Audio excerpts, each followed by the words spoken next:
সংবাদ।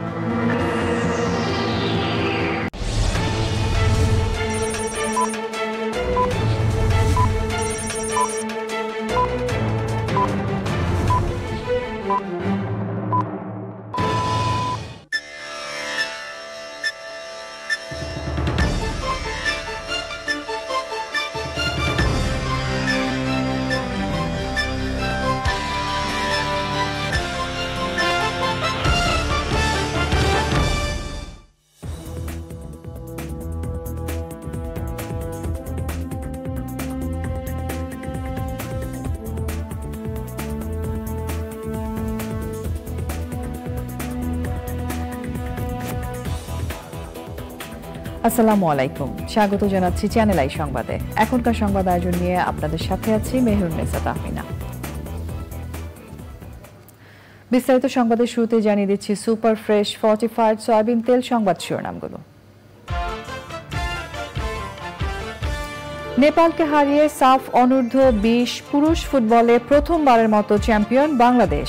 4-1 গোলের জয়ে টুর্নামেন্ট সেরা মিরাজুলের জোড়া গোল। জামায়াত শিবির নিষিদ্ধের সিদ্ধান্ত প্রত্যাহার করে স্বরাষ্ট্র মন্ত্রণালয়ের প্রজ্ঞাপন। জনগণের দৃষ্টি অন্যদিকে নেয়ার অপচেষ্টা ছিল বলছে জামায়াত।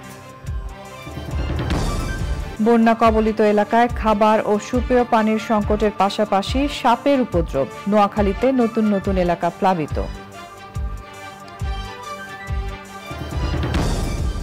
রাজনৈতিক দলের সাথে আলোচনার মাধ্যমে অন্তর্বর্তী সরকারকে সময় বেঁধে দিতে চায় বিএনপি। লুটপাটে দলীয় কেউ জড়িত থাকলে ব্যবস্থা। এবং রাষ্ট্রীয় ব্যবস্থাপনায় নজিরবিহীন ব্যাংক ডাকাতি হয়েছে বললেন গভর্নর। এস আলমের সম্পত্তি না কেনার আহ্বান। আমরা তৈরি করি বিশ্বমানের জার্মান প্রযুক্তির ভূমিকম্প সহনশীল থার্মিক্স রড, যা আপনার স্থাপনাকে নিরাপদ রাখে প্রজন্ম থেকে প্রজন্ম। সালাম স্টিল, মোস্ট ডিউরেবল স্টিল। দিনের মাথায় বাতিল করা হলো জামায়াত শিবির নিষিদ্ধের প্রজ্ঞাপন। এই বিষয়ে প্রজ্ঞাপন জারি করেছে স্বরাষ্ট্র মন্ত্রণালয়। কোনো রাজনৈতিক দলই নিষিদ্ধ করা উচিত নয় বলে মনে করেন আইন উপদেষ্টা। বিস্তারিত জানাচ্ছেন রফিকুল বাশার। আওয়ামী লীগ সরকার ক্ষমতা ছাড়ার 4 দিন আগে জামাতে ইসলামী ও ছাত্র শিবিরকে নিষিদ্ধ করে। অন্তর্বর্তী সরকার সেই নিষিদ্ধের আদেশ বাতিল করল। স্বরাষ্ট্র মন্ত্রণালয়ের প্রজ্ঞাপনে বলা হয়েছে, জামায়াতে ইসলামী, এর ছাত্র সংগঠন ইসলামী ছাত্র শিবির বা এর কোনো অঙ্গ সংগঠনের বিরুদ্ধে সন্ত্রাস ও সহিংসতায় সম্পৃক্ততার সুনির্দিষ্ট তথ্য প্রমাণ সরকার পায়নি। সরকার বিশ্বাস করে জামায়াতে ইসলামী কোনো সন্ত্রাসী সংগঠন নয়। প্রজ্ঞাপনের পর আইন উপদেষ্টা বলেন, ছাত্র জনতার বিপ্লবকে সন্ত্রাসী কর্মকাণ্ড হিসাবে আখ্যায়িত করতে আওয়ামী লীগ জামাতকে নিষিদ্ধ করেছিল। আওয়ামী লীগ কোনো নীতিগত অবস্থান থেকে জামাতকে নিষিদ্ধ করে নাই। আওয়ামী লীগ রাজনৈতিক অপকৌশলের জন্য ছাত্র জনতার বিপ্লবকে নির্মমভাবে দমন করার জন্য এই ইস্যুটাকে এইভাবে ব্যবহার করেছিল। তা আমরা ছাত্র জনতার গণ অভ্যুত্থানে পরাজিত এবং প্রত্যাখ্যাত একটি দলের অন্যায় ন্যারেটিভের পার্ট হতে পারি না। আওয়ামী লীগের রাষ্ট্রীয় ক্ষমতায় দোর্দণ্ড প্রতাপে ছিল, কখনোই নিষিদ্ধ করে নাই। যখন ছাত্র জনতার বিপ্লবে যখন আওয়ামী লীগের প্রায় পরাজিত এবং পরাভূত হওয়ার মতো অবস্থা হয়েছে, তখন আপনার এই পুরা বিপ্লবটাকে, এই পুরা অভ্যুত্থানটাকে সন্ত্রাসী কর্মকাণ্ড আখ্যায়িত করে অবাধে দমন নিপীড়ন চালানোর একটা পর্যায়ে জামাতকে নিষিদ্ধ করেছে। মত প্রকাশের স্বাধীনতার জন্য আওয়ামী লীগ সহ অন্য কোনো রাজনৈতিক দল নিষিদ্ধ করা সমীচীন নয় বলেও মন্তব্য করেন তিনি। আওয়ামী লীগ বাংলাদেশের স্বাধীনতা সংগ্রামে নেতৃত্ব প্রদানকারী দল। বিভিন্ন গণতান্ত্রিক সংগ্রামে এই দলটার অবদান ছিল। গত 15 বছর তারা যা করেছে সেটা তাদের ঐতিহ্যের সাথে যায় না, সেটা মুক্তিযুদ্ধের চেতনার সাথে যায় না। তারা বাংলাদেশের ইতিহাসে বর্বরতম এক ফ্যাসিবাদ কায়েম করেছিল। এই কর্মকাণ্ডের জন্য ব্যক্তিগত দায় থাকতে পারে, লিডারদের সামষ্টিক দায় থাকতে পারে, বা দল হিসাবে ব্যক্তিগতভাবে আমি বলছি, দল হিসাবে আওয়ামী লীগ নিষিদ্ধ করা দল হিসাবে মনে হয় না সমীচীন হবে।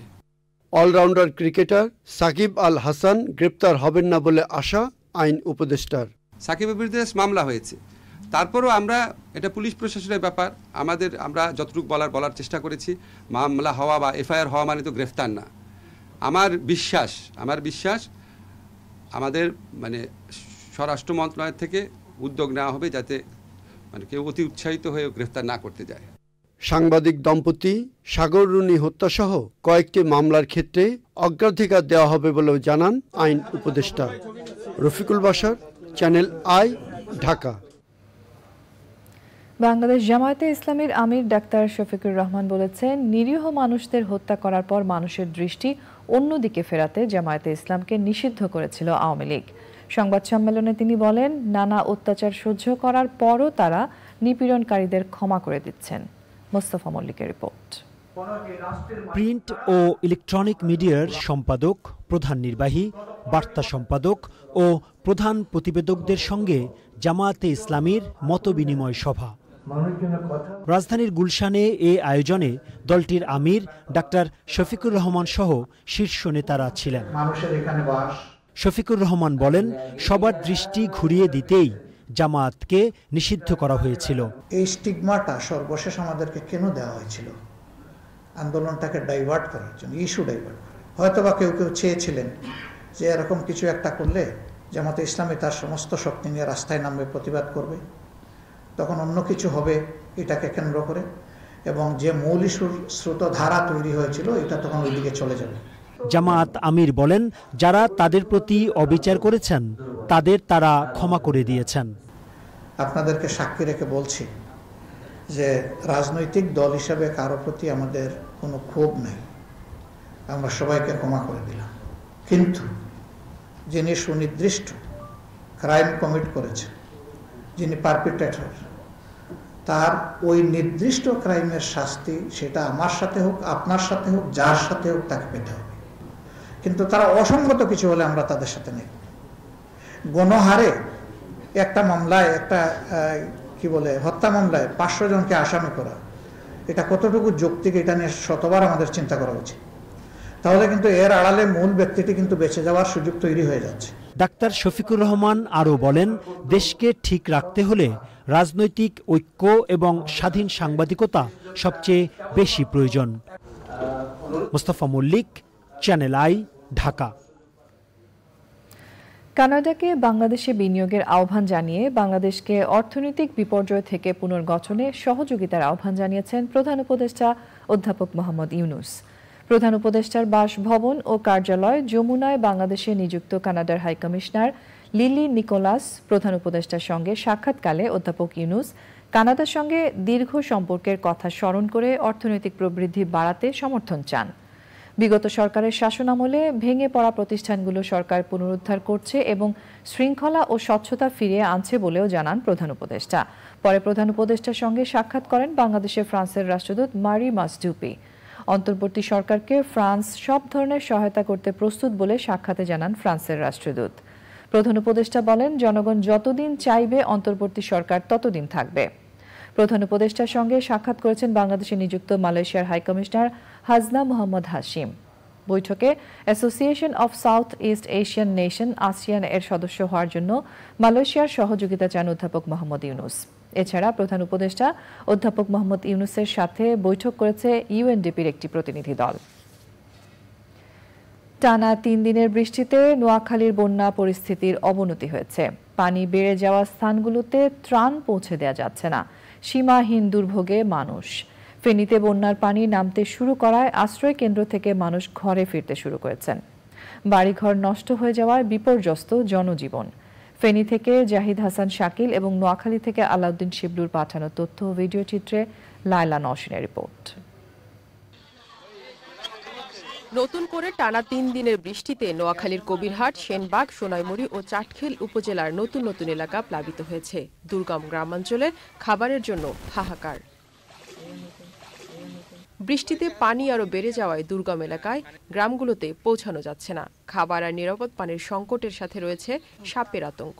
চতুর্দিকে পানি, ভয়াবহ সাপ, দেখি সারা রাত জাগন থাকি। এখানে হাঁটু পরিমাণ পানি, কোমর পরিমাণ পানি, বুক পরিমাণ পানি, ওই জায়গায় কেউ ত্রাণ নিয়ে যাচ্ছে না। এখানে কোনো সরকারিভাবে ত্রাণ সামগ্রী এ পর্যন্ত আমাদের এই এলাকায় কেউ পায় নাই। মহিলাদের খুব কষ্ট হয়, এই ভিতরে বাচ্চাদের বিভিন্ন রকমের রোগ দেখা দিচ্ছে। নোয়াখালীতে ১১৬৯টি আশ্রয় কেন্দ্রে ২,১৬,০০০-এর বেশি মানুষ আশ্রয় নিয়েছেন। ডায়রিয়ায় ২৫৭ জন ও সাপের কামড়ে ৭১ জন সদর হাসপাতালে ভর্তি।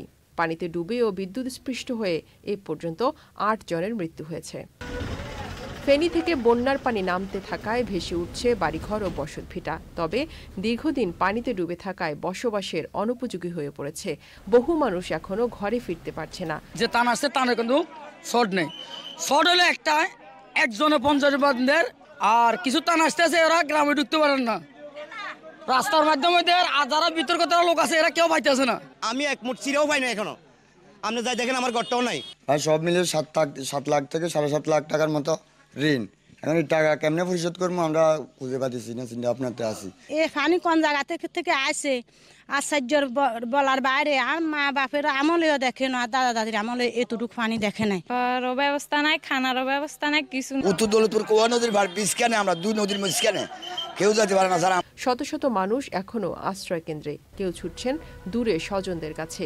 যারা ঘরে ফিরেছেন তারাও মুখোমুখি হচ্ছেন অবর্ণনীয় দুঃখ কষ্টের। অনেক দুর্ভোগ চলতেছে, কিন্তু ত্রাণের জিনিস বাজায় কিছু মানুষের দিতেছে, যে ফাইতেছে যারা ফান না। রঙা চলি আইতেছে, সঙ্গে থাকবো ঘন্টা কি করবো ঘন্টা আমাদের ঘন্টা জানে। ক্ষয়ক্ষতি দেখেন না, সব আপনার ডলার নিয়ে গেছে, সব ভাঙ্গে চুরি গেছে।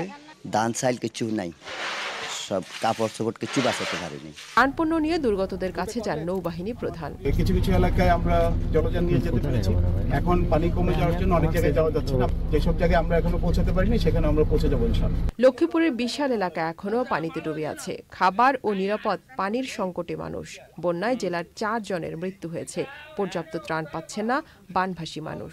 আমার 8-10 লাখ টাকার মাছ নষ্ট হয়েছে, 2টা প্রজেক্ট চলে গেছে, গরুর ফার্ম চলে গেছে, গরু চলে গেছে।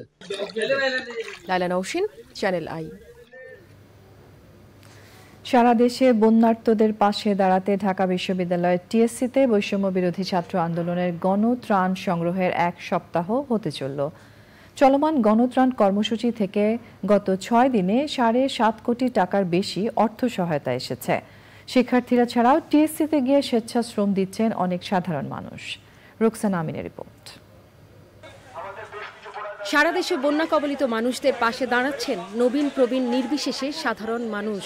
লাইন ধরে আর ত্রাণ নিতে আসে না, লাইন ধরে ত্রাণ দিতে আসতেছে।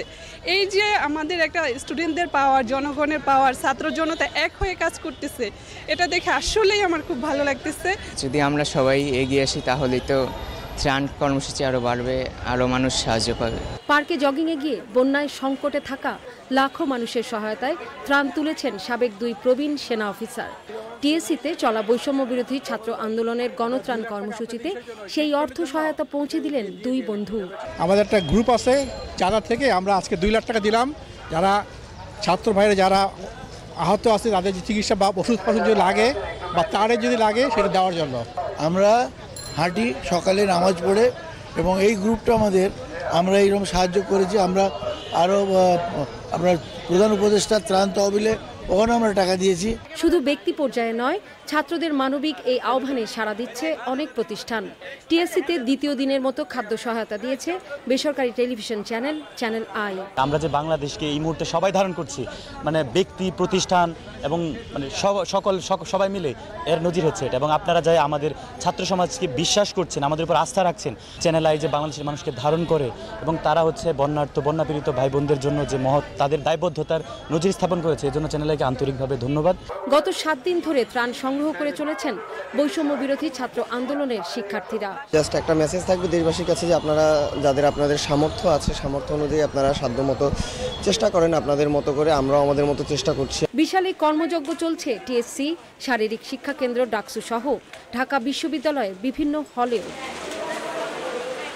এত ত্রাণের প্যাকেজিং করতে শিক্ষার্থীদের পাশাপাশি দিনরাত স্বেচ্ছাশ্রম দিচ্ছেন অনেক সাধারণ মানুষ। আমার ক্লাস শুরু হয় নাই, কিন্তু আমি তাও কাজ করার জন্য মেহেরপুর থেকে ঢাকায় চলে আসছি। আমি প্রথম শুক্রবার থেকে টানায় আসতেছি। তো আপনি যদি নিজেও আসেন, একদিন আসার পরের দিন কিন্তু ঘরে বসে থাকতে পারবেন না। মারা, তারপর মুরব্বীরা, গার্ডিয়ানরা সবাই এসে হাতে হাতে রেখে কাজ করতেছে। প্রতিদিন 20 থেকে 25টি ট্রাক বোঝাই করে সর্বসাধারণের এই ভালোবাসা পৌঁছে যাচ্ছে বানভাসী মানুষের বসত ভিটায়। রোকসানা আমিন, চ্যানেল আই, ঢাকা। বিএনপি মহাসচিব মির্জা ফখরুল ইসলাম আলমগীর বলেছেন, রাজনৈতিক দলগুলোর মধ্যে আলোচনার মাধ্যমে অন্তর্বর্তী সরকারকে একটি নির্দিষ্ট সময় দিতে চায় বিএনপি। গুলশানে চেয়ারপারসনের কার্যালয়ে সংবাদ সম্মেলনে তিনি এই কথা বলেন। জনগণের সমর্থনের সরকারের মাধ্যমে দেশের প্রকৃত সংস্কার আসবে উল্লেখ করে তিনি বলেন, লুটপাটে বিএনপির কর্মীরা জড়িত নয়, কেউ জড়িত থাকলে দোষীদের বিরুদ্ধে ব্যবস্থা নেওয়া হবে। বিস্তারিত মইনুল হাসানের রিপোর্টে। গুলশানে বিএনপির চেয়ারপারসন কার্যালয়ে সংবাদ সম্মেলনে দলের মহাসচিব মির্জা ফখরুল ইসলাম আলমগীর স্থায়ী কমিটির বৈঠকে নেওয়া বিভিন্ন সিদ্ধান্তের কথা জানান তিনি। মির্জা ফখরুল বলেন, বিএনপি কোনো রাজনৈতিক দল নিষিদ্ধের পক্ষে নয়। যারা দেশের স্বাধীনতা সার্বভৌমত্বের পক্ষে তাদের রাজনীতি করার অধিকার রয়েছে। জামায়াতের আমিরের বক্তব্য প্রসঙ্গে তিনি বলেন, আমাদের লড়াই গণতন্ত্রের জন্য, গণতন্ত্রের জন্য নির্বাচন প্রয়োজন। যতদিন আমরা মনে করি যে সরকার রাইট ট্র্যাকে থাকবে, অবশ্যই আমরা সরকার করব। যারা গণতন্ত্রকে আপনার ব্যাহত করার জন্য, ধ্বংস করার জন্য কাজ করেছে, তাদেরকে আমরা সেভাবে এই দেশে মধ্যে মানুষ এখানে একটা ডেমোক্রেটিক সেট আপ চায়, একটা গণতন্ত্র চায়, নির্বাচন চায়। আপনি দেখবেন যে মানুষ কত খুশি হয় যখন নির্বাচন আসে, যদি অবাধ, সুষ্ঠু, নিরপেক্ষ হয়, মানুষ সেটা গ্রহণ করে। এই জিনিসটা আমাদের মাথায় রাখতে হবে। বিএনপির মহাসচিব বলেন, এই বিপ্লব ব্যর্থ করার জন্য ভারত থেকে অপপ্রচার চালানো হচ্ছে। তারা সাম্প্রদায়িকতাকে উস্কে দিচ্ছে। কোন মানুষের বিরুদ্ধে শত্রুতা থাকলে মামলা দেওয়া হচ্ছে। এই মামলাগুলো নেওয়ার আগে আপনার আইন শৃঙ্খলাকারী বাহিনী যারা একটু যাচাই করে নেয় যে কোনটা সম্ভব, কোনটা সম্ভব। আমি আমাদের দলের সকল নেতাকর্মীদের কাছে আহ্বান জানাবো যে তারা এমন কোনো মামলা দেবেন না যে মামলাতে কোনো সারবস্তু থাকবে না। বিএনপির প্রতিষ্ঠাবার্ষিকী উপলক্ষে 6 দিনের কর্মসূচি বাতিল করে সেই অর্থ বন্যা দুর্গতদের সহায়তা ত্রাণ তহবিলে দেওয়ার কথা জানান মির্জা ফখরুল। এছাড়া বিএনপির কেন্দ্রীয় কার্যালয় থেকে বন্যা তহবিল মানুষের জন্য ত্রাণ কার্যক্রম পরিচালনা করেন দলের স্থায়ী কমিটির সদস্য অধ্যাপক ডক্টর AZM জাহিদ হোসেন। নোয়াখালীতে বানবাসীদের মধ্যে ত্রাণ বিতরণ করেন ঢাকা উত্তর বিএনপির আহ্বায়ক সাইফুল আলম নীরব। মনির হাসান, চ্যানেল আই, ঢাকা। শুধু বাংলাদেশ নয়, বিশ্বের সবচেয়ে বড় লুটের রেকর্ড করেছেন আলোচিত সমালোচিত ব্যবসায়ী এস আলম।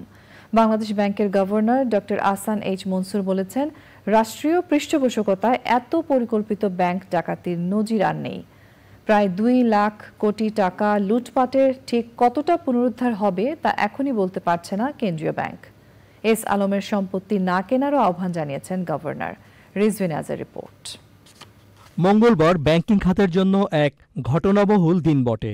3টি বাণিজ্যিক ব্যাংকের পরিচালনা পর্ষদ ভেঙে নতুন পরিচালক দিয়েছে বাংলাদেশ ব্যাংক। গত 2 সপ্তাহে ভাঙা হয়েছে 6টি ব্যাংকের পরিচালনা পর্ষদ। পাইপলাইনে আছে বাংলাদেশ কমার্স ব্যাংক সহ আরও কয়েকটি।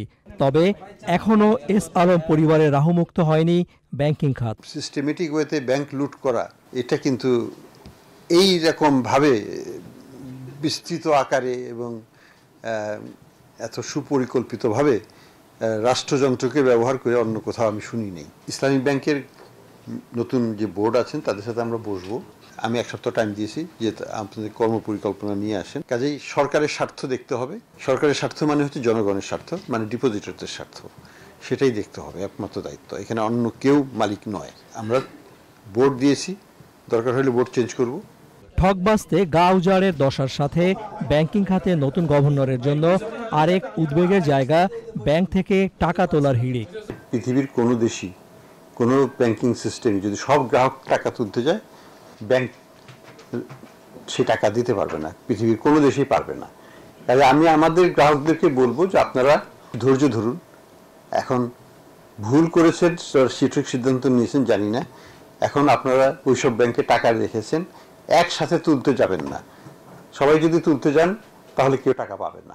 ইটস নট লাইক আগের কমিশনের মতো কিন্তু হবে না। আগের কমিশন তো আর কারিগর হিসেবে করে নাই, তারা আর্কিটেক্ট হিসেবে ডিজাইন করেছেন, হ্যাঁ, কিছু দিক নির্দেশনা দিয়েছেন।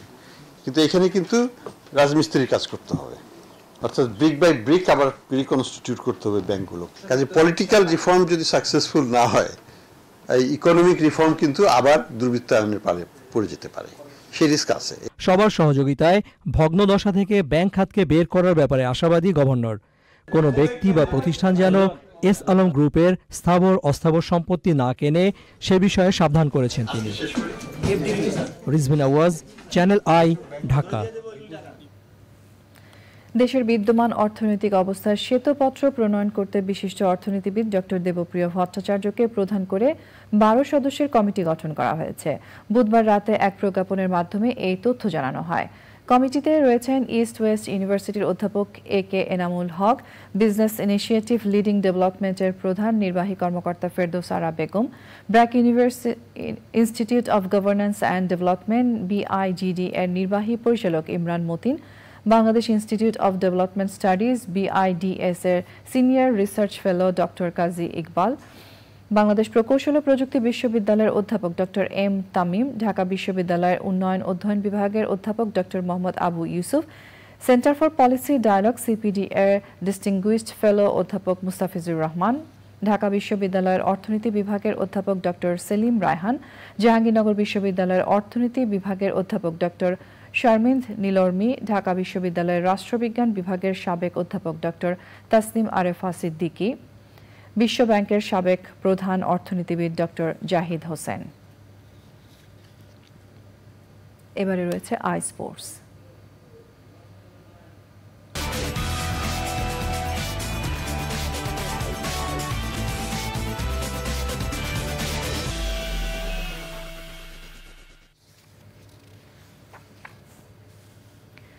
পরিবর্তিত রাজনৈতিক পরিস্থিতিতে জনগণের চাহিদা অনুযায়ী বাংলাদেশ ক্রিকেট বোর্ড BCBর কার্যক্রমে দ্রুত সংস্কার শুরুর তাগিদ দিয়েছেন জাতীয় দলের সাবেক অধিনায়ক রকিবুল হাসান। মিডিয়ার মুখোমুখি হয়ে এই ক্রিকেট ব্যক্তিত্ব BCBর কার্যক্রমে দীর্ঘমেয়াদী পরিকল্পনা প্রণয়ন ও স্থানীয় যোগ্য এবং সফল কোচদের জাতীয় দলে নিয়োগ দেওয়ার উপর গুরুত্ব আরোপ করেন। পাশাপাশি বিশ্বসেরা অলরাউন্ডার সাকিবের প্রতি সহমর্মিতা জানিয়েছেন রকিবুল হাসান। ক্রিকেট বোর্ডে রিফর্ম আনতেই হবে আপনাকে। বোর্ড অফ ডাইরেক্টরসের কাজ কিন্তু আমি ব্যক্তিগতভাবে ম্যানেজমেন্টের ছাত্র হিসাবে বা মার্কেটিংয়ের ছাত্র যেটা বুঝি, 3টা কাজ। 1 নম্বর কাজটা হলো তার পলিসি ডিল করা, অর্গানাইজেশনের জন্য কি পলিসিটা হবে, ক্রিকেট বোর্ড আগামী 3 বছর পর 2 বছর পর কোথায় থাকবে, তার জন্য কিভাবে আগাইতে হবে এবং কি চায় বোর্ড, এই পলিসিটা ঠিক করে ফেলবে। এটা তো একটা আইনি ব্যাপার যেটা নাকি আমরা দেখতে পাচ্ছি। এখানে খুব বেশি কথা আমরা বলবো না, কিন্তু অবশ্যই আমি ক্রিকেটার হিসাবে সাকিবের পাশে থাকব। টাইগারদের আপডেট। প্রায় 1 বছর ধরে জাতীয় দলের বাইরে আছেন ওয়ানডের সাবেক অধিনায়ক তামিম ইকবাল। BPL-এ খেললেও জাতীয় দলের হয়ে খেলছেন না। তবে রাজনৈতিক পট পরিবর্তনের পর এই বাঁহাতি ড্যাশিং ওপেনারের জাতীয় দলে ফেরা নিয়ে চলছে নানা গুঞ্জন। এর মাঝেই ভিডিও বার্তায় মাঠে ফেরার ঘোষণা দিয়েছেন আন্তর্জাতিক ক্রিকেটে বাংলাদেশের অন্যতম সফল এই ব্যাটার। 4 থেকে 14 অক্টোবর যুক্তরাষ্ট্রের ডালাসে অনুষ্ঠেয় 10 ওভারের টুর্নামেন্ট ন্যাশনাল লিগে খেলার জন্য চুক্তিবদ্ধ হয়েছেন তিনি। Hello everyone, this is Tamim Iqbal. Hope you guys are doing well. I will be participating in the National Cricket League from October 4th till October 14th in Dallas. Hoping to see you all, especially to the Bangladeshi fans. I know you're a lot of them there. Really excited to be part of this tournament and see you soon. সদ্য প্রকাশিত ICC test র্যাঙ্কিংয়ে 7 ধাপ উন্নতি হয়েছে মুশফিকুর রহিমের। Career সেরা rating point নিয়ে test ব্যাটারদের মধ্যে 24 নম্বর থেকে 17 নম্বরে উঠে এসেছেন তিনি। ছেলেদের টেস্টে ব্যাটিং র্যাঙ্কিংয়ের শীর্ষ 3-এ নেই কোনো পরিবর্তন। 881 রেটিং নিয়ে 1 নম্বরে রয়েছেন জো রুট। 3 ধাপ এগিয়ে 4 নম্বরে উঠে এসেছেন আরেক ইংলিশ ব্যাটার হ্যারি ব্রুক। 1 ধাপ এগিয়ে ভারতের জয়সওয়াল 7-এ এবং 2 ধাপ এগিয়ে পরের স্থানে রয়েছেন বিরাট কোহলি। এবার ক্যারিয়ারের সর্বোচ্চ 864 টেস্ট রেটিং পয়েন্ট নিয়ে 17 নম্বরে 37 বছর বয়সী বাংলাদেশের মুশফিকুর রহিম। 2 ধাপ উন্নতি হয়ে আরেক tiger keeper batter Liton Das আছেন 27 নম্বরে। ক্রিকেটের আরও আপডেট। সাউথ আফ্রিকার কাছে হেরে গত জুনে টি-20 বিশ্বকাপের সুপার 8 পর্ব থেকে বিদায় নিতে হয়েছিল স্বাগতিক ওয়েস্ট ইন্ডিজকে। সেই সাউথ আফ্রিকাকে নিজেদের মাঠে 3 ম্যাচের সিরিজে হোয়াইট ওয়াশ করে মোক্ষম প্রতিশোধ নিয়েছে ক্যারিবীয়রা। তৃতীয় টি-20তে শাই হোপের ব্যাটে ওঠা ঝড়ে ওয়েস্ট ইন্ডিজ 8 উইকেটে হারিয়ে গত বিশ্বকাপের ফাইনালে সাউথ আফ্রিকাকে। ট্রিনিদাদে বৃষ্টির কারণে ম্যাচ নেমে আসে 13 ওভারে। প্রথমে ব্যাট করে সাউথ আফ্রিকা করে 4 উইকেটে 108 রান। 15 বলে সর্বাধিক 40 রান করেন ট্রিস্টান স্টাবস। এরপর আবার বৃষ্টিতে খেলা বিঘ্নিত হলে ওয়েস্ট ইন্ডিজকে ডিএল মেথডে 13 ওভারে 116 রান করার টার্গেট দেয়া হয়। সাই হোপের 24 বলে 42 এবং সিমরন হেটমায়ারের 17 বলে 31 রানের 2 ঝোড়ো ইনিংসে উইন্ডিজ 2 উইকেট হারিয়ে মাত্র 9.2 ওভারে জয়ের আনুষ্ঠানিকতা সারে। ওয়েস্ট ইন্ডিজ টি20 ফরম্যাটে 2017 সালে আফগানিস্তানের পর এবার সাউথ আফ্রিকাকে হোয়াইট ওয়াশ করল।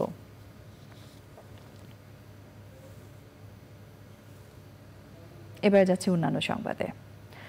শান্তি শৃঙ্খলা, জননিরাপত্তা, প্রশাসনিক ও অর্থনৈতিক কর্মকাণ্ড স্বাভাবিক অবস্থায় ফিরিয়ে আনাকে সরকারের প্রথম প্রাধান্য হিসেবে চিহ্নিত করেছে টিআইবি। সংবাদ সম্মেলনে টিআইবি বলেছে, চাইলে বিদ্যমান আইনের পাচার করা অর্থ ফেরত আনা সম্ভব। বর্তমানে মামলাগুলোতে যেভাবে আসামি করা হচ্ছে তাতে প্রকৃত দোষীরা পার পেয়ে যেতে পারে বলে আশঙ্কা টিআইবির। পরাগ আজিমের রিপোর্ট। নতুন বাংলাদেশ দুর্নীতি প্রতিরোধ, গণতন্ত্র ও সুশাসন বিষয়ে ট্রান্সপারেন্সি ইন্টারন্যাশনাল বাংলাদেশ টিআইবির সুপারিশ প্রসঙ্গে সংবাদ সম্মেলন। এসব বিষয়ে অন্তর্বর্তী সরকারের করণীয় নিয়ে শুরুতে লিখিত বক্তব্য পাঠ করেন টিআইবির নির্বাহী পরিচালক ডক্টর ইফতেখারুজ্জামান। আশু প্রাধান্যের যেটা প্রয়োজন, যে ক্ষেত্রগুলো যে শান্তি শৃঙ্খলা, জননিরাপত্তা, প্রশাসনিক স্বাভাবিকতা নিশ্চিত করা, এই অর্থনৈতিক কর্মকাণ্ড স্বাভাবিক অবস্থায় ফিরিয়ে আনার প্রয়াস নিশ্চিত করতে হবে। উচ্চ পর্যায়ের দুর্নীতি, অর্থপাচারের কার্যকর জবাবদিহির অনুকরণীয় দৃষ্টান্ত স্থাপনের দুদক, বিএফআইও, এনবিআর, সিআইডি, অ্যাটর্নি জেনারেলের কার্যালয়ের সমন্বয়ে টাস্কফোর্স গঠন করতে হবে। এরপর সাংবাদিকদের বিভিন্ন প্রশ্নের উত্তর দেন টিআইবির নির্বাহী পরিচালক। পাচারকৃত অর্থ শুধু চিহ্নিত করা সম্ভব, তাকে ফেরত আনা সম্ভব, শুধু তাই নয়, যারা এর সাথে জড়িত তাদেরকে দেশে ফেরত আনে, যদি দেশের বাইরে থাকেন বা দেশে থাকতে বিচারের সম্মুখীন করা সম্ভব। আমাদের আইন অনুযায়ী সবই কিন্তু আছে এবং সেটা কিন্তু আমাদের রোডম্যাপ কিন্তু সরকারের হাতে আছে, সংশ্লিষ্ট প্রতিষ্ঠানের হাতে আছে। ব্যাংক খাতের প্রয়োজনীয় সংস্কারের পাশাপাশি ঋণ জালিয়াতির সাথে যুক্তদের শাস্তির দাবি জানিয়েছে টিআইবি। নির্বাহী পরিচালক কথা বলেন বর্তমানে চলমান হত্যা মামলাগুলোর বিষয়েও। যে ধরনের মামলা করে আমাদের আইন প্রক্রিয়া সংস্থা অভ্যস্ত হয়ে গেছেন, সেই ধরনের মামলাই তারা করছেন, যার ফলে এটা যে সাস্টেনেবল না বা এটা যে আসলে আদালতে আলটিমেটলি টিকবে কি টিকবে না, এবং এর মাধ্যমে যারা আসলে প্রত্যক্ষ হত্যার জন্য দায়ী তাদেরকেই বাস্তবে সুরক্ষার সুযোগ করে দেওয়া হচ্ছে কিনা, সেটিও কিন্তু ভাবার বিষয় আছে। টিআইবি বলছে, গণ আন্দোলনের প্রাথমিক চাওয়া পূরণ হয়েছে, কিন্তু প্রাপ্তির বিষয়টি নিয়ে কাজ করতে হবে সবাইকে। প্রাপ্তি জায়গাটা যে এই জায়গায় যেতে পারে। পরাগ আজিম, চ্যানেল আই, ঢাকা। সংবাদের এ পর্যায়ে আমরা নিয়ে নিচ্ছি একটা বিরতি। প্রবল বন্যায় বিদ্যুৎ নেই ফেনীর বিভিন্ন এলাকায়। তবে এরই মধ্যে গত 6 দিনে ফেনী সদর জেনারেল হাসপাতালের লেবার ওয়ার্ডে 61টি সফল ডেলিভারি হয়েছে। চাপে কাটা আর ডায়রিয়া রোগীদের ভিড় বেড়েছে হাসপাতালে। জাহিদ হাসান শাকিলের পাঠানো তথ্য, ভিডিও চিত্রে সাদিয়া ওমরের রিপোর্ট। ফেনী সদর জেনারেল হাসপাতালের পুরনো ভবনের 2য় তলার প্রসূতি ওয়ার্ডের অপারেশন থিয়েটারে চলছে ডেলিভারির প্রস্তুতি। মোমবাতি হাতে দাঁড়িয়ে নার্স, আরেকজন নার্স রোগীর স্বাভাবিক প্রসবের কাজ করছেন। বিদ্যুৎ না থাকায় মোমবাতির আলোতেই পৃথিবীর আলো দেখল সদ্যজাত শিশু। এভাবে পানি দিয়ে আসছি আর এখানে আসার মতো তো কোনো গাড়ি কুড়ো নাই, আমার বাড়ি ডুবি গেছে, ঘর ডুবি গেছে, এই যে পানি দিয়ে আইছে। এখন এখানে আসি নর্মাল সিজারে বাচ্চা হইছে। এছাড়াও বন্যার পানির কারণে বেড়েছে সাপে কাটা রোগীর সংখ্যা। প্রতিদিনই গড়ে 7 থেকে 8 জন সাপে কাটা রোগী জরুরি বিভাগে চিকিৎসা সেবা নিচ্ছেন। আমি বাড়ির থেকে বাইরে আনার পথে আমাকে কামড় দিছে, তখন আমাদের উপজেলা যায় ভ্যাকসিন মারার পরে আজকে 6 দিন ব্যথা কমে নাই। কালকে ফেনীতে সদরে আসে ভর্তি হয়েছি।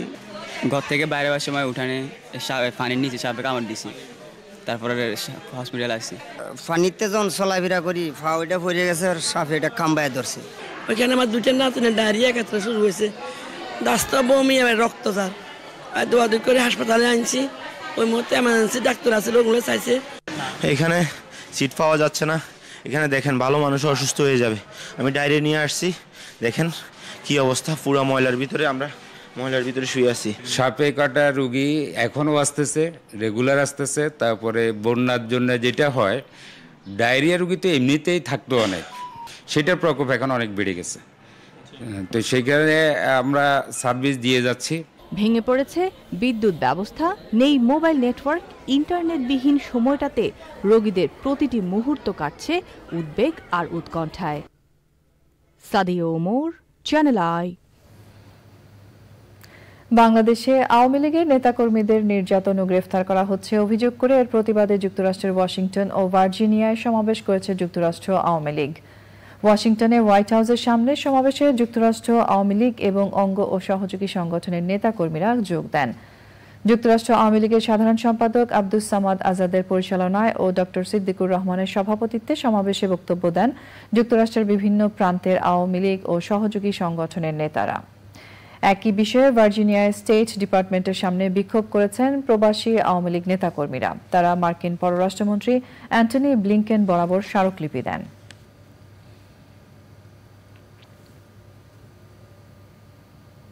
এবারে রয়েছে নিটোল টাটা আন্তর্জাতিক সংবাদ।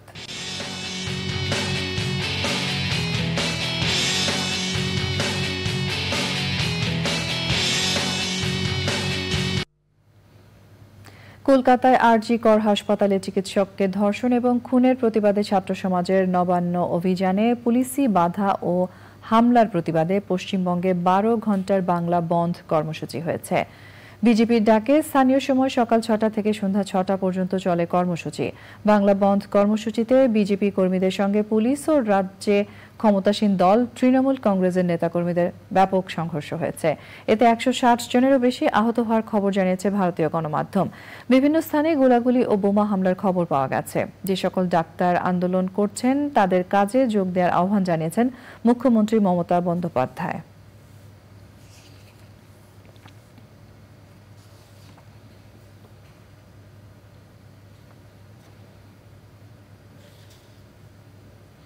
আইস্ক্রিন সাংস্কৃতিক সংবাদ।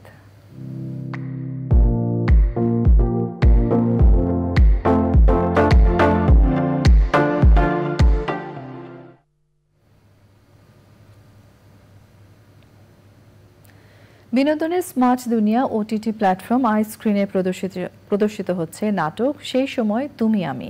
দূরত্বের কারণে ভেঙে যাওয়া প্রেমের গল্প নিয়ে নাটকটি নির্মাণ করেছেন মাবরুর রশিদ বান্না।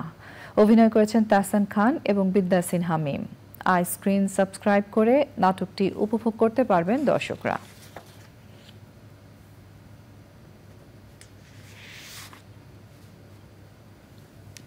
এবারে রয়েছে কৃষি সংবাদ।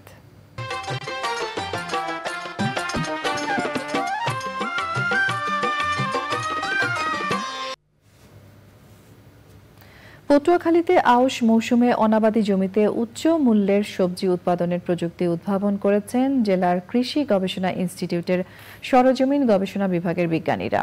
জমিতে উঁচু বেড ও সমন্বিত বালাই ব্যবস্থায় সফল হয়েছেন তারা। অমৌসুমে সবজি উৎপাদনের নতুন এই কৌশল স্থানীয় কৃষকের মাঝে ব্যাপক সাড়া ফেলেছে। এনায়েতুর রহমানের রিপোর্ট। জমির প্রকৃতি, সেচ সংকট ও যথাসময় বৃষ্টি না হওয়ায় আউশ মৌসুমে জেলার বিস্তীর্ণ জমি আমন আবাদের অপেক্ষায় পড়ে থাকে। মধ্যবর্তী এ সময়ে উঁচু বেড ও সমন্বিত বালাই ব্যবস্থায় উচ্চ মূল্যের বিভিন্ন সবজি উৎপাদন করে লাভবান হচ্ছেন কৃষক। পরে এই জমিতেই চাষ দিয়ে আমন আবাদ করতে পারছেন তারা। এই যে প্রযুক্তিটা আসছে, এই যে ফ্রম ফাদ, এই যে হলুদ এই কাভারটা দেওয়া হয়েছে, এই জন্য আমরা অনেক কৃষকেরা অনেক উপকৃত হয়েছে। একদিকে আমরা নিরাপদ সবজি পাইতেছি, অন্যদিকে আমাদের খরচ কমের মাধ্যমে আমরা অধিক মুনাফা আসলে অর্জন করতে পারছি। হলুদ ফাটটা দেওয়া নেই, আমাদের ঔষধ খরচাও লাগে না এবং করলাও নষ্ট করে না। আমরা চাই না কোনো করলা একটা মানে আলায় নাই। কৃষি বিজ্ঞানীরা বলছেন, নতুন উদ্ভাবিত এই প্রযুক্তি অনুসরণ করে জেলার কৃষক বিষমুক্ত নিরাপদ সবজি উৎপাদনের পাশাপাশি এক ফসলি জমিতে 2 বা 3 ফসল উৎপাদনের সুযোগ পাচ্ছেন। অজস্রভাবে তারা কিন্তু আপনার এই বিষ প্রয়োগ করে সবজিতে, হোয়ারাজ এখানে কিন্তু আমরা চেষ্টা করতেছি তাদেরকে রোধ করার। ফেরোমন ফাঁদ, অর্গানিক সবজি যাকে বলা হয়, আপনার ইউলো ট্রাপ, তারপর বালাইনাশক, জৈব বালাইনাশক ব্যবহারের মাধ্যমে। প্রায় দেখি কৃষকের মাঠে গেলে করলা সব হলুদ হয়ে গেছে। কি জন্য হলুদ হয়েছে? কারণ এখানে ফ্রুট ফ্লাইয়ের আক্রমণ হচ্ছে। এই ফ্রুট ফ্লাই জন্য কৃষক দিশাহারা। এখন ফ্রুট ফ্লাইয়ের জন্য কৃষক যদি রাসায়নিক উপায়ে ব্যবহার করেন, তাও কিন্তু সম্পূর্ণ দমন উনি করতে পারবেন না। সম্প্রতি এই প্রযুক্তির সাফল্য নিয়ে মাঠ দিবস অনুষ্ঠিত হয়েছে। আউশ মৌসুমে যে সকল জমি অনাবাদি থাকবে নতুন এই প্রযুক্তি সেই জমি আবাদের আওতায় আনতে পারবে কৃষক। এর ফলে বাড়তি ফসল পেয়ে লাভবান হবেন তারা, এমনটাই মনে করছেন বিশেষজ্ঞরা। পটুয়াখালীর কলাপাড়া উপজেলার কুমিরমারা গ্রাম থেকে এনায়েতুর রহমান, চ্যানেল আই। প্রকৃতি সংবাদ।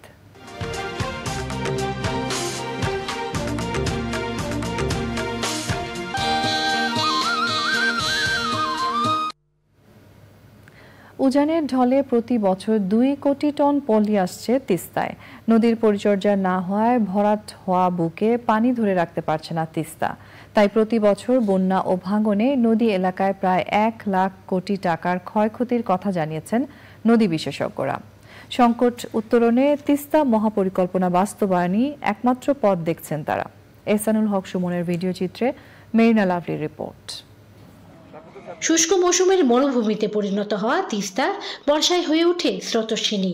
দেশে বৃষ্টি না হলেও ভারতের ছেড়ে দেয়া পানিতে বছরে একাধিকবার আকস্মিক বন্যায় ভাসে উত্তরের লালমনিরহাট, নীলফামারী, রংপুর, কুড়িগ্রাম ও গাইবান্ধা জেলা। প্রায় 5 মাস বন্যা ও ভাঙনের সাথে যুদ্ধ করতে হয় নদীর তীরবর্তী নিম্নাঞ্চল, চর ও দ্বীপ চরের বাসিন্দাদের। পানি তো নামে, পানি ফিরে ওঠে, পানি ফিরে না আবার নামে, নামে আবার চলে যায়। এই নদী নিকট আসি যাচ্ছে, আমাকে নদীর উপর একটা বেরিবান দিয়ে দিলে হয়, তাহলে আমার একটা সুবিধা হইলে, জমা জমি থাকিলে পানি না উঠিলে তাহলে আমরা সুবিধা মতন বাড়িতে পাই হয়। পানি উন্নয়ন বোর্ডের সমীক্ষা বলছে প্রতি বছর উজান থেকে 2 কোটি টন পলি বয়ে আনে তিস্তা। ফলে নদীর তলদেশ ভরাট হয়, বর্ষায় দুকুল ছাপিয়ে জনপদে প্লাবিত হয় তিস্তার পানি।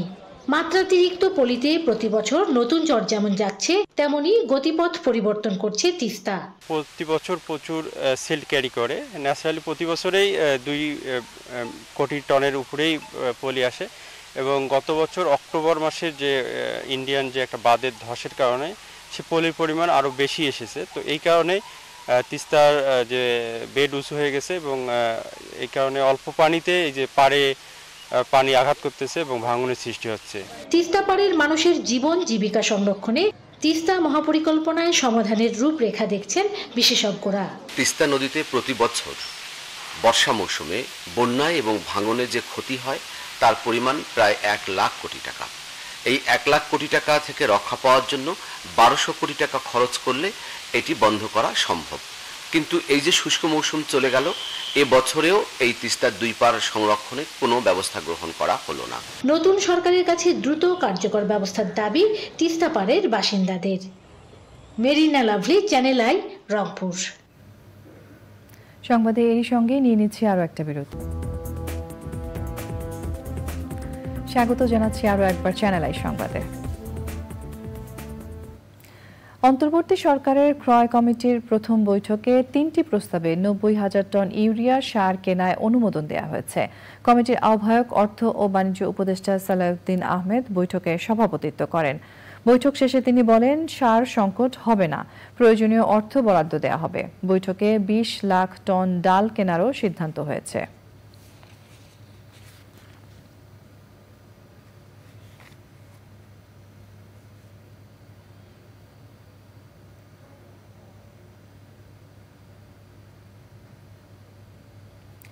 কক্সবাজারে ডেঙ্গু জ্বরের প্রাদুর্ভাব দেখা দিয়েছে। মৃত্যু হয়েছে 4 রোহিঙ্গার।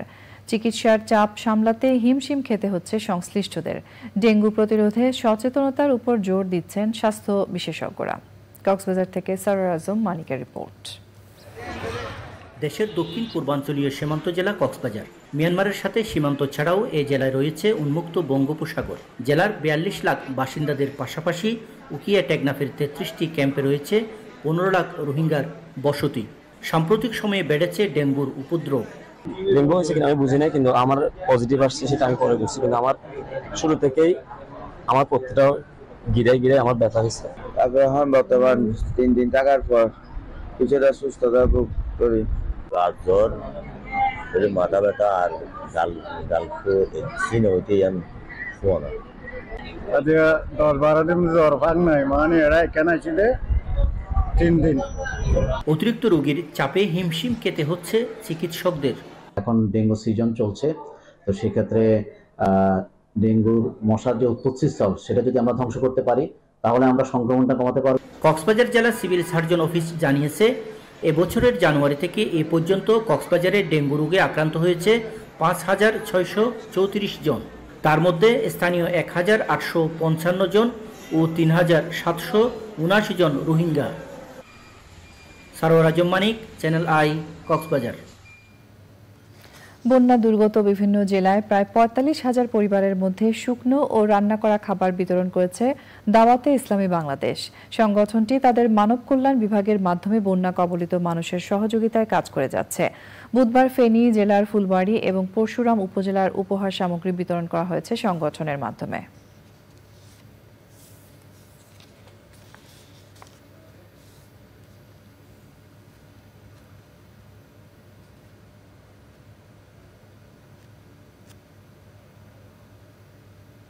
সংবাদের এ পর্যায়ে আমরা নিয়ে নিচ্ছি আরও একটা বিরতি এবং বিরতির পর খেলার খবরে যা থাকছে।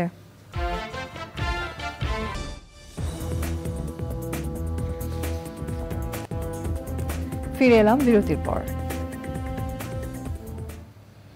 শুনানির সুযোগ না দিয়ে শাস্তি দেওয়ার অভিযোগে সাবেক প্রধান বিচারপতি সৈয়দ মাহমুদ হোসেন সহ ৭ বিচারপতির বিরুদ্ধে আদালত অবমাননার মামলা করা হয়েছে। রায় জালিয়াতির অভিযোগে সাবেক প্রধান বিচারপতি ABM খায়রুল হক ও সাবেক প্রধান বিচারপতি সৈয়দ মাহমুদ হোসেনের বিরুদ্ধে এই মামলা দায়ের করা হয়েছে। বিচারক হয়েও দুর্নীতি, বিদ্বেষাত্মক ও বেআইনিভাবে রায় দেয়া সহ অসত্য এবং জালিয়াতিমূলক রায় দেওয়ার অভিযোগ করা হয়েছে তাদের বিরুদ্ধে। রাজধানীর শাহবাগ থানায় এই মামলা দায়ের করা হয়। তার বিচারপতি পদ থেকে অবসরে যাওয়ার পরে তিনি 16 মাস পরে রায় এসে সেই রায় পরিবর্তন করেছেন। সুতরাং এইটা দণ্ডবিধির 219 ধারা এবং 466 ধারায় একটি সুনির্দিষ্ট অপরাধ। এই অপরাধের জন্য আমরা শাহবাগ থানায় একটি এজাহার দায়ের করেছি। বিচারপতি খায়রুল হক তিনি একজন হোয়াইট কলার ক্রিমিনাল, এই কারণে তার বিরুদ্ধে এই 2টি ধারায় মামলা চলে এবং বাংলাদেশে এই পর্যন্ত 219 ধারায় কোনো মামলা হওয়ার কোনো নজির আমরা পাইনি। চালকদের দৈনিক জমা কমানো সহ বিভিন্ন দাবিতে রাজধানীতে বিক্ষোভ করেছেন সিএনজি চালিত অটোরিকশা চালকরা। বিআরটি এর প্রধান কার্যালয়ের সামনে শতাধিক অটোরিকশা চালক বিক্ষোভের এক পর্যায়ে কিছুক্ষণের জন্য বিমানবন্দর সড়ক অবরোধ করলে যানবাহন চলাচল বন্ধ হয়ে যায়। পরে দাবি মেনে নেওয়ার আশ্বাসে কর্মসূচি শেষ করেন সিএনজি চালিত অটোরিকশা চালকরা।